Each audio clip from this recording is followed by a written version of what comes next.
Okay, so here I am, just coming out onto the road, and the first thing I see is a cyclist, and he's cycling on the sidewalk, right beside one of the new bike lanes that we've spent so much on in our city. So I decided I was just going to see how much these bike lanes are actually used. So at this point, I decide I'm just going to take a drive around town. I'm going to count the number of bikes, and later on when I edit the video, I'm going to put up the number of cars as well. And we'll just see how our bike lanes are actually being used. So I don't want this to go slowly, so I'm going to speed up from here on, and it should make it a little bit easier to follow the video. And there's the guy again, right on the sidewalk. Okay, this is a university area. We've got two universities in town, and so around about 30 to 40,000 students, I think, between the two universities, including professors and stuff as well. So here we go, just turning onto Westmount Drive here, and again, wide bike lanes. And we're the University of Waterloo is on our, the Waterloo Lutheran, Wilfrid Laurier University is on our left. And lots of cars in the parking lots on the left. But again, I don't see any bikes. Anyway, we just keep on going and see what happens. This is about 20 minutes to 12, by the way, on a fairly calm morning.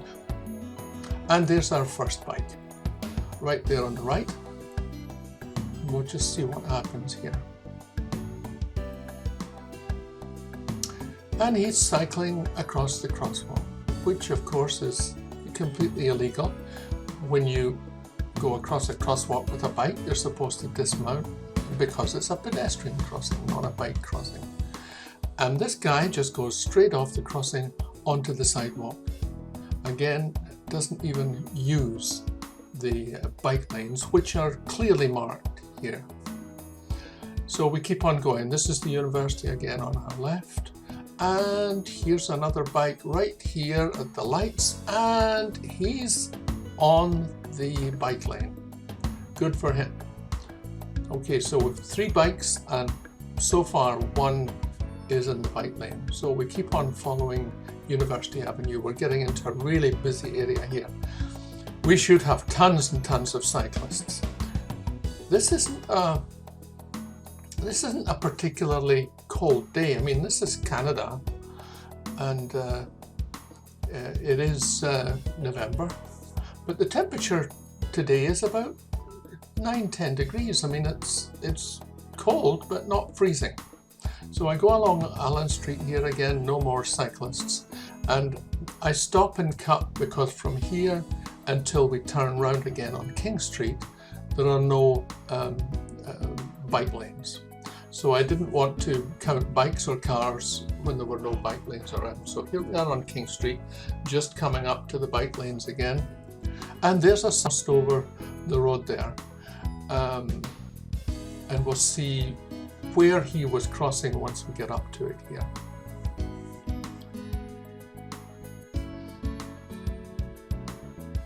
Just following the lights.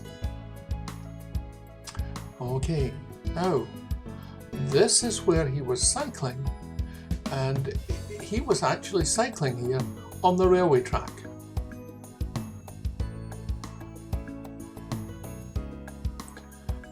Now, again, follow the, we're just going straight down King Street here, and there are bike lanes both sides, with these new barriers that they put up to separate bikes from cars. They have special snowplows, by the way, that clear these areas. No expense can be spared, apparently, for the cyclists. And we're now coming back to university again. Again, this is right in the middle of university country. There are thousands of students here and they're all walking up and down. There should be dozens, if not hundreds of bikes here, and there are none. So here we go again. No bikes. No bikes, no bikes. One of the things that really gets me a little bit is the way that our country seems to be run by small groups of people with determined agendas. It's something to do with identity politics. So you've got small groups of people who just drive the legislation and drive the agendas, whether it is for the common good or not. So we have all of these empty bike lanes here and nobody uses them. Now, there's a cyclist just again at the green light there. I don't know if you can see him, you'll see him in just a second. And there he is. And what is he doing? He's cycling right across the and again straight onto the sidewalk. What on earth? I find this totally frustrating.